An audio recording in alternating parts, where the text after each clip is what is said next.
Hey guys, welcome to day 3 of 366 days challenge. ಇವತ್ತು ತುಂಬ productive ಮತ್ತು ಬ್ಯುಸಿ ಡೇ ಆಗಿರುತ್ತೆ. ಅದಕ್ಕೂ ಮುಂಚೆ ಕೇಕ್ನ ತಿನ್ನಬೇಕು.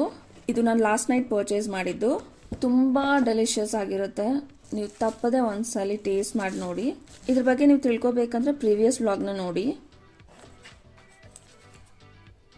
ನಾನು ರೂಮ್ನ ನೋಡ್ತಿದ್ದೀರಾ ಅಲ್ವಾ, ಎಷ್ಟು ಮೆಸ್ಸಿ ಇದೆ ಅಂತ. ಸೊ ಕ್ವಿಕ್ಕಾಗಿ ಕ್ಲೀನ್ ಮಾಡಬೇಕಾಗಿದೆ. ನಂತರ ಡೀಪ್ ವರ್ಕ್ ಸೆಷನ್ ಇದೆ, ಅಂದರೆ ಯಾವುದೇ ಡಿಸ್ಟ್ರಾಕ್ಷನ್ ಇಲ್ಲದೆ ಫೋಕಸ್ ಆಗಿ ವರ್ಕ್ ಮಾಡೋದು.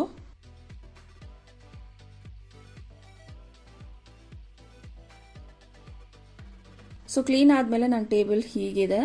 ಬಟ್ ಫುಲ್ ಮೇಕ್ ಓವರ್ ಅಂತೂ ಇನ್ನೂ ಆಗಿಲ್ಲ, ಅದು ಯಾವಾಗ ಆಗುತ್ತೋ ಗೊತ್ತಿಲ್ಲ. ಸೊ ಅಷ್ಟೇ. See you in the next vlog. Bye.